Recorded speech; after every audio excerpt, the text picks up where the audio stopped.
Hello, good day everyone. I'm Franz from My Garden Journey, and today we're going to test some of these seeds. Some of them I used recently were not doing well. So to test the seeds, we need to compare them with one another. So in other cases, minsan may mga seeds na hindi pa expire pero hindi na natubo. May mga seeds naman na expired pero natubo pa rin ng maganda. Bakit? Honestly, I don't know why. That's why we're here to test them. Anyway, this is also a way to test your growing medium if it's still healthy for your plants. Before we use this growing medium, we need to sterilize it. Just put it on your microwave oven with full power for 2 minutes and you're good to go. Okay, let's proceed. Now all we got to do is label the seeds. So we'll go to slot 1,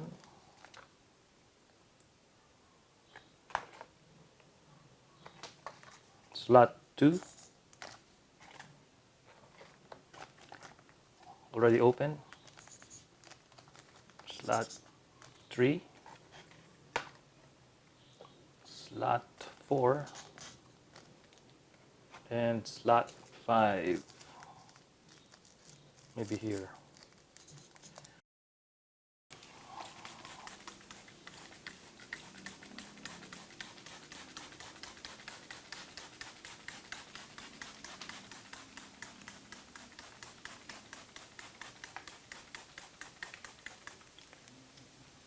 Well, this is also to test if your medium is still good.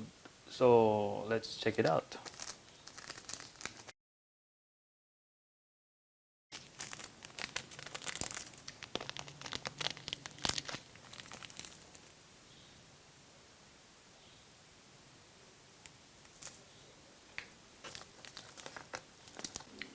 By the way, all these lettuce are a variety of green Eton.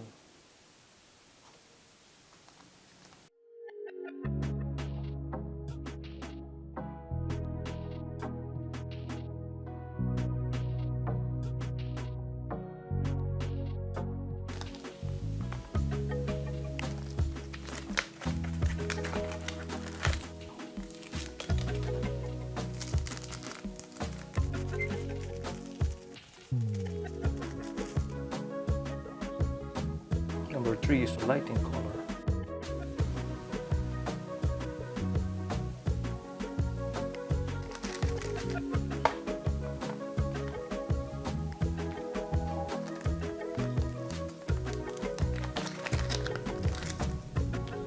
Number 4, light in color.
Don't forget to put a date, June 12, 5 p.m. Okay, so let me get back to you 2 days, June 14.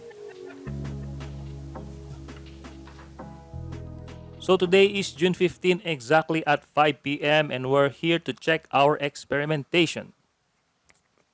Slot 1, 2, and 3 have not germinated. I give this a rating of 10% germination. If you're going to plant these seeds, maybe you'll need to plant the whole pack. Slot 4 has about, say, 30% germination rate.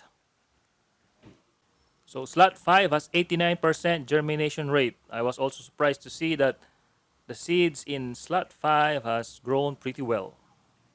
So our growing medium is still healthy to use. Okay, so if you would like to see more videos about planting, just hit the like button and subscribe. I'll be ending my video here and thank you for watching.